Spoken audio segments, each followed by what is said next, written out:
헌법재판소가 고위공직자범죄수사처 설립과 운영 근거를 정한 법률이 권력 분립 원칙을 위반하지 않는다며 합헌 결정을 내렸습니다.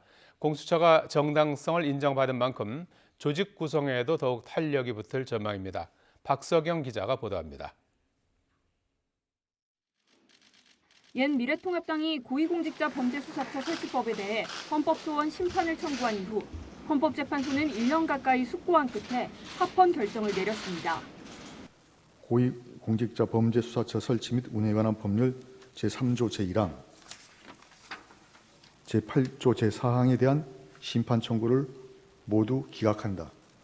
재판관 9명 가운데 5명은 합헌 의견을, 3명은 위헌 의견을, 1명은 각하 의견을 냈습니다. 먼저 재판부는 공수처를 행정부 소속으로 봐야 한다며 기존 조직에 속하지 않고 독립적으로 설치된 건 업무 특수성에 따른 것으로 권력 분립 원칙 위반이 아니라고 판단했습니다. 고위공직자는 권력형 범죄를 저지를 가능성과 그에 따른 부정적 파급 효과가 큰 만큼 높은 수준의 청렴성이 요구된다며 공수처 수사 기소 대상으로 한 게 평등권 침해라고 보기도 어렵다고 설명했습니다.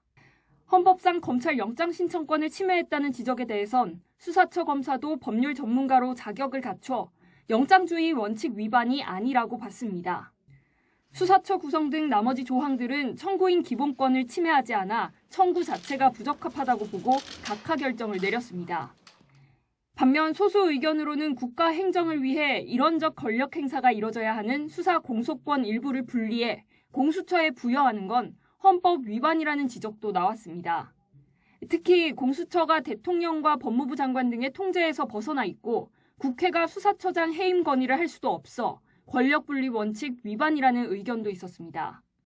공룡이 되지 않도록 공수처의 통제 권한을 어떻게 할 것인지, 수사권 통제를 어떻게 할 것인지 조속한 보완 입법이나 추가적인 논의가 이루어져야 됩니다. 사건 이첩과 관련해서는 공수처가 행정부의 다른 수사기관보다 일방적 우위를 차지할 수 있다는 반대 의견과 직무범위 조정 등은 입법정책 문제에 불과하다는 보충 의견이 팽팽하게 맞서기도 했습니다. 공수처법 위헌 논란이 헌재 결정으로 마무리된 만큼 차장 인선 등 공수처 조직 구성 작업에도 속도가 붙을 것으로 보입니다.